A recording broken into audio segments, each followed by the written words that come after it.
Ready? Let's do it. All right.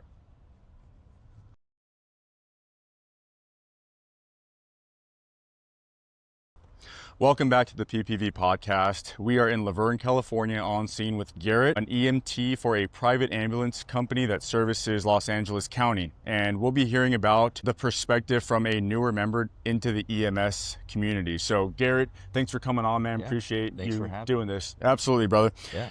Like I said, I think in this career field, sometimes we might overlook the perspective of the newer generation coming in. And I think that's something that we can't miss. We have to capture how they're feeling because I feel like that really helps us remember kind of where we came from, where we started, the excitement, the nerves, and everything that we had coming into it. So I thought this would be a really good perspective. Garrett, a good buddy of mine, to share where he's at in his career and like I said, just bring a new light to our community. So Garrett, can you tell us a little bit about who you are, what you currently do, and what made you decide in a career in the emergency medical services field? Yeah. I'm Garrett, 22 years old, born and raised here in Laverne, California. This is all sort of really new to me. I graduated from GCU back in December.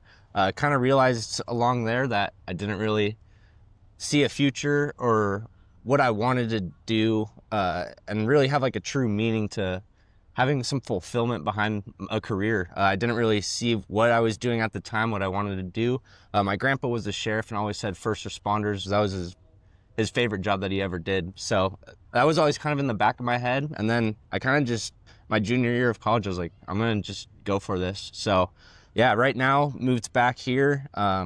And yeah, I'm working as an EMT in LA County right now. We run with LA County Fire Department, and yeah, just getting that experience on scene, patient skills, all of that. So it's been exciting. And then started academy in January. So, Nice. Where at? out in San Diego. That's So, awesome, dude. yeah. I didn't know that. Yeah. Congrats, So, bro. Thank you. So for what you do now, so obviously pursuing a career in fire, which we'll talk about, but as far as what you do now, what type of, you mentioned you run with LA County, one of the busiest departments in the world. What type of call volume do you have? And then what's your response model? As in, like, if someone calls 911, what's the process for you getting there? Okay. So yeah, LA County, we have a bunch of different zones. So right now I'm working zone 4. It's kind of more towards Altadena, Pasadena area. Okay. It's a little bit of a slower area. But I've also worked down night cars down on the 60 where I'm running the 60 the whole night. But basically we have phones that we get dispatched out to. So the call will come in.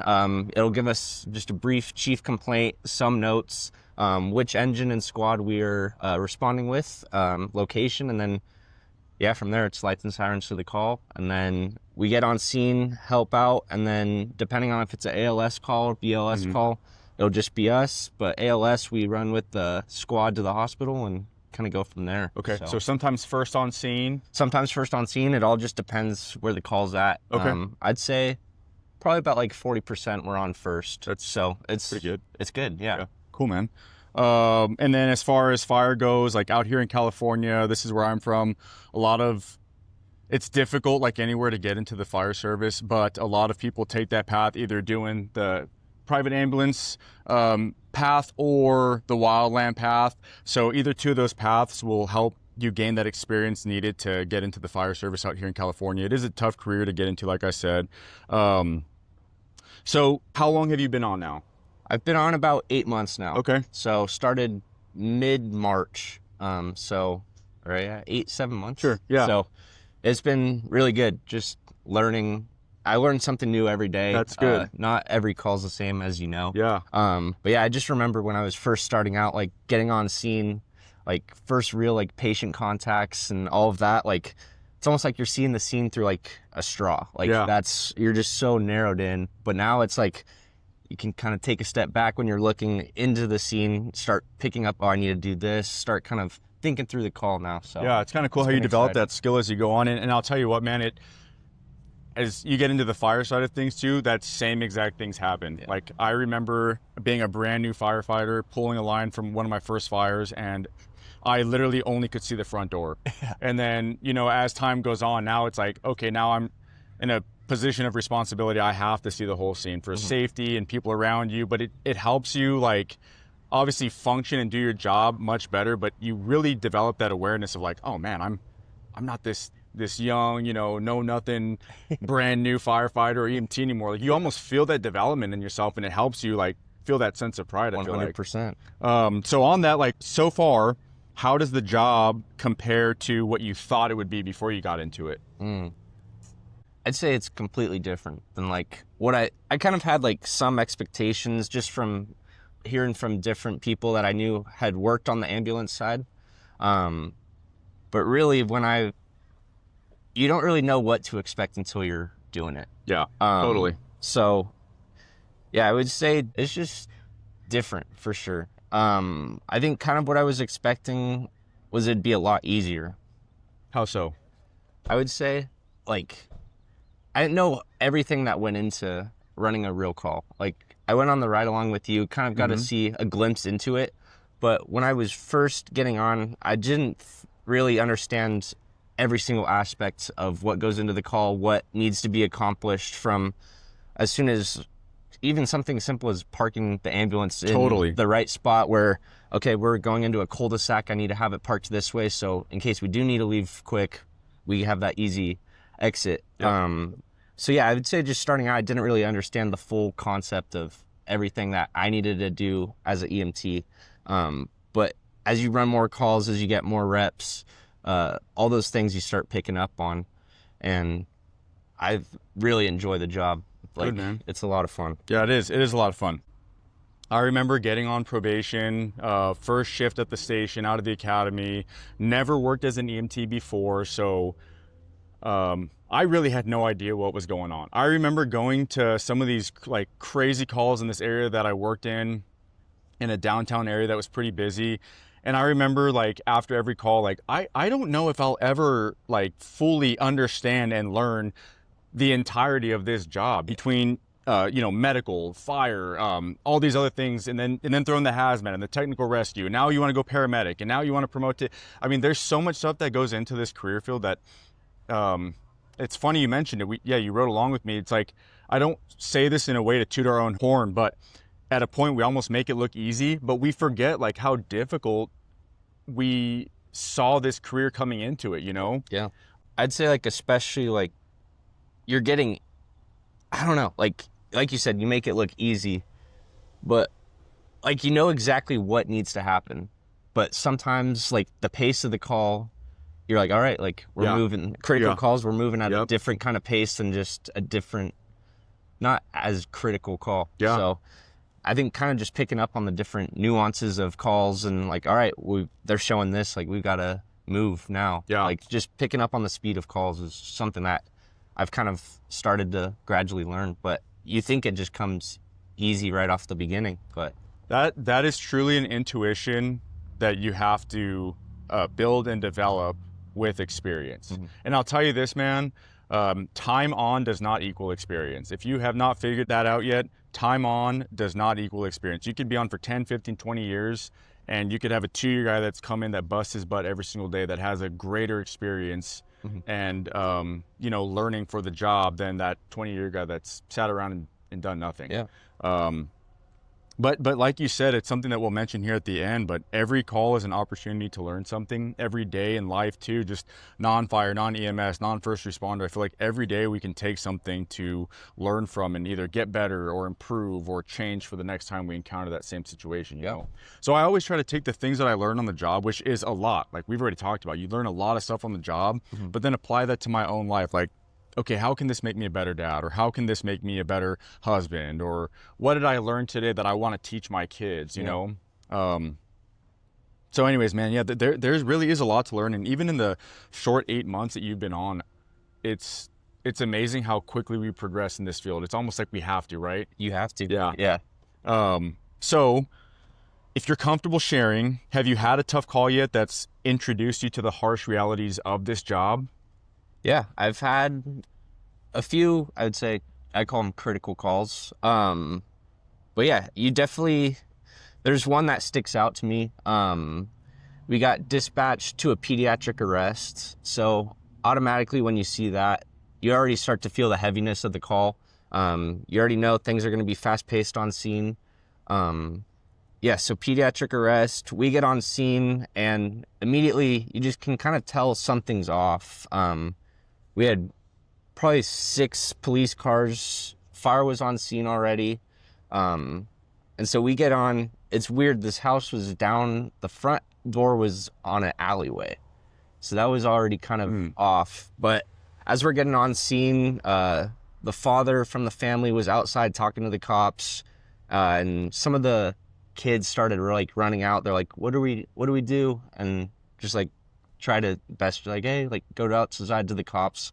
But I don't know if you kind of feel this on certain calls, but you can kind of just feel like, you know, in the back of your head, like something is not like right. Absolutely. Like you feel, like I said, the kind of heaviness, but you also kind of feel like, I felt kind of this evilness, like walking into this house. I was like, something does not feel right. We're already working the kid in the living room, but kind of down the hall that we didn't know of at the time, the cops were dealing with the mother in the back, which we didn't really know it was. We were focused on the kid in the living room.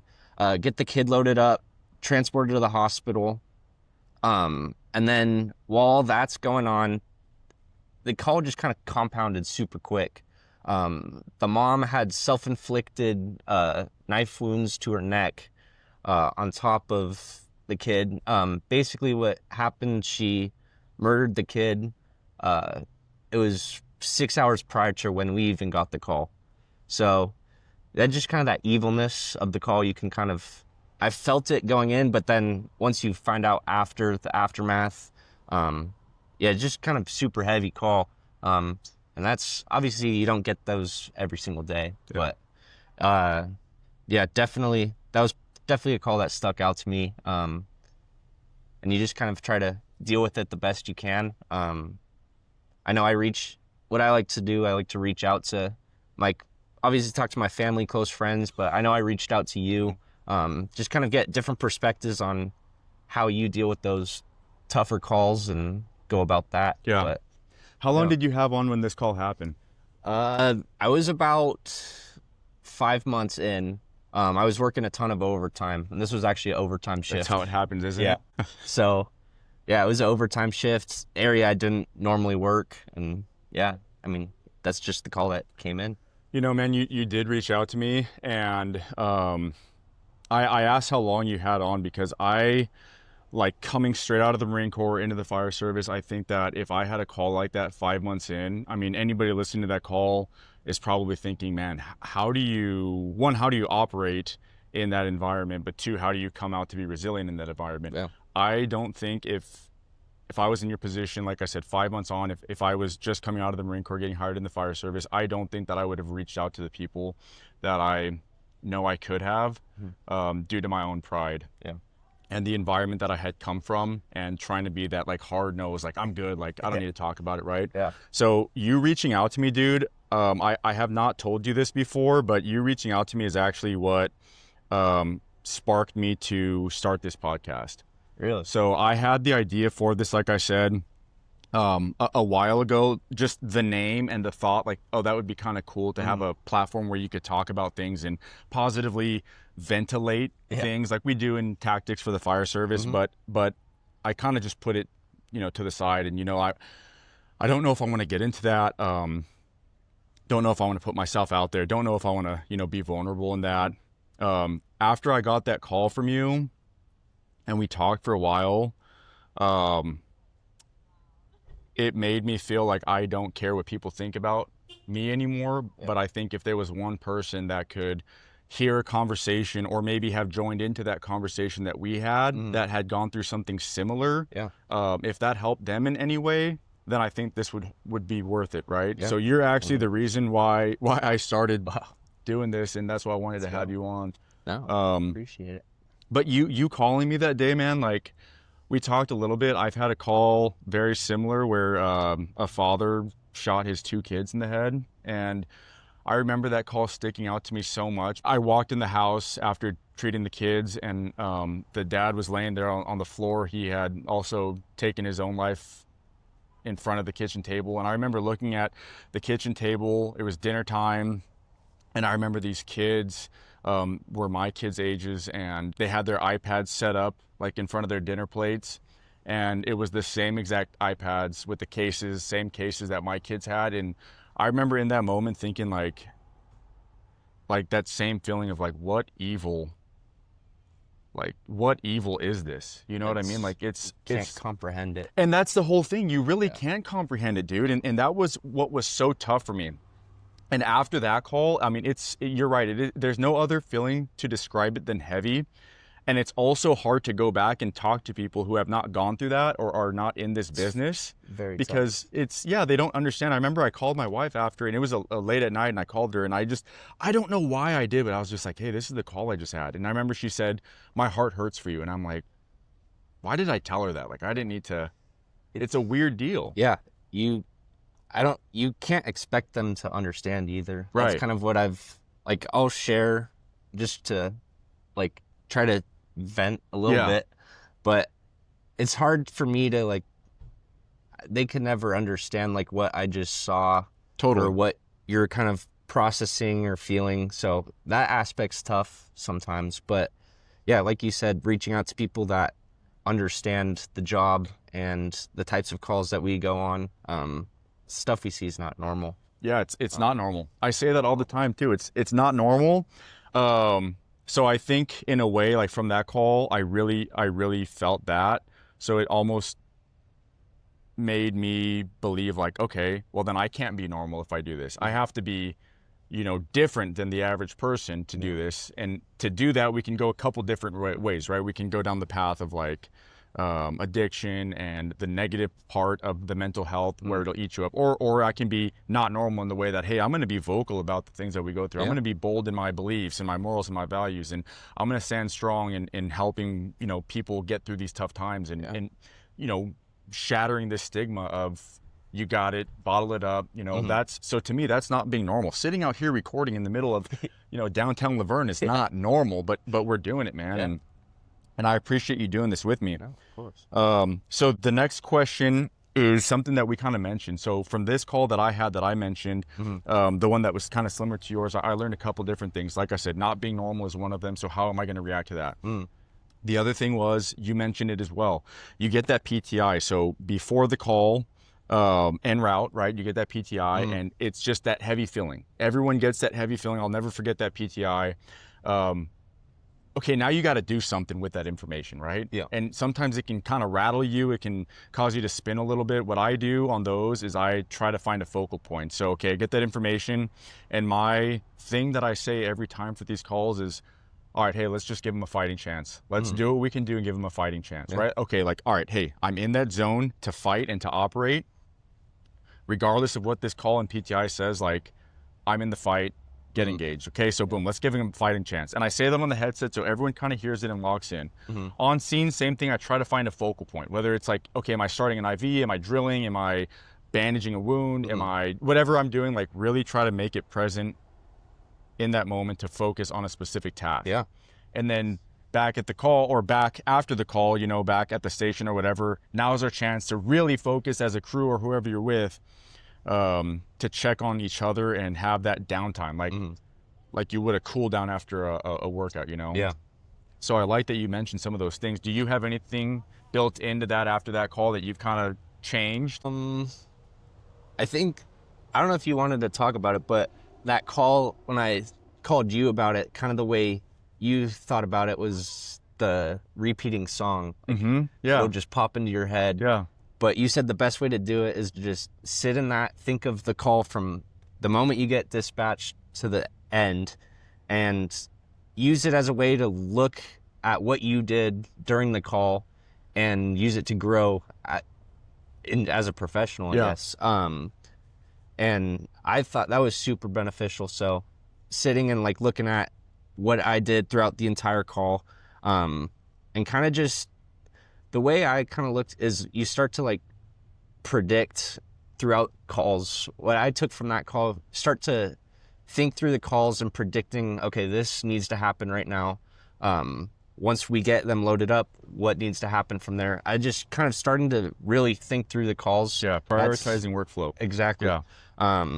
That's kind of what I took away from that call. Just, I was already starting to get into that mindset, but that call really just shifted it completely a different way where, all right, like you feel that pressure right away, but then you kind of just snap out of it and you're like, okay, well, once I get on scene, this is what I need to do. Yep.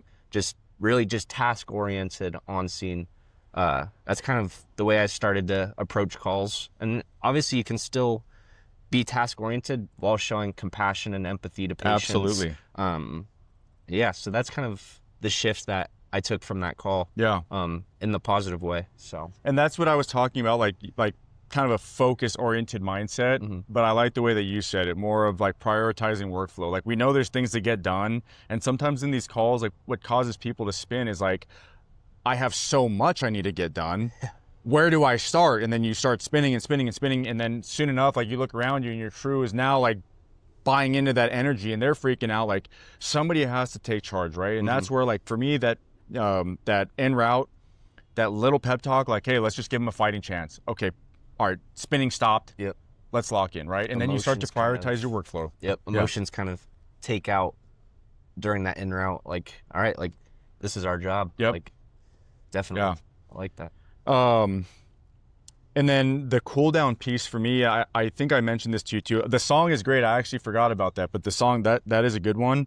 And then my take on these calls, you know, this is not going to be the last time you run a critical call that's gonna shake you at your core a little bit, right? I know that as well for me too. I know that I have plenty more to come. So like I try to come up with something. To me, again, this is not normal to run these calls. So let's come up with something to normalize the not normal things we do. Yeah. And for me, I tell myself, like, okay, at the end of the day, this is going to happen regardless of anything that I do. And somebody has to call for help. Yeah. When that call is made, somebody has to respond to help. And how privileged are we in our profession to be the ones that respond to these calls, to the worst types of calls, and to be able to provide a service. And I think that's why it's so important to me to be able to provide that high level of service. And that's where it starts. Like, hey, let's give them a fighting chance, right? That's where it starts for me. Somebody has to respond and do the job. Yeah. How lucky are we and privileged that it's us that get to do that? Yeah. That's, at the end of the day, like, I feel like a lot of people go into this career because they want to have fulfillment and help people when they actually need it. And those types of calls, that allows you to do, like, that's why you wanted to do the job. Absolutely. So, gives you that opportunity for sure. Yeah, absolutely, man. Last question for you, man. Yeah. Okay, so this is a long and tough, yet extremely rewarding career. Whether you were to stay in EMS, I know your goal is to go for fire, and there is a big fire department out of state where you came from that is missed out on a really good hire, but I know you're going to get hired at a good place and find a good home, and they're going to be lucky to have you, man. But this is a long and tough, yet extremely rewarding career. Where do you see yourself in 10 years, and how do you plan to prioritize your mental health? Mental health, 10 years. So I'd say, like, looking down the road, obviously be on with the department. I hope in 10 years, start working towards leadership roles within crews, no matter what department that is. But as far as mental health, I would say it's a little different, like starting out from where I am right now. I would say right now I'm kind of looking at mental health in a different way, where I'm trying to build those ways I look at mental health now from my beginning of my career. So 10 years down the road, I don't run into some of those roadblocks related to mental health. So I'm just starting to build different stuff I do when I have critical calls or some stressors from work, just whether it's working out, talking with friends, just hanging out with friends, being around family, getting rooted with my faith, all of that. Starting to build those now so that it doesn't affect me down the road. I think that's kind of the way I'm looking at it. So 10 years down the road, I don't have to lay the groundwork with all those calls and experiences. So kind of just starting to get out in front of it, I'd say prioritizing mental health in a way. I love that answer, man.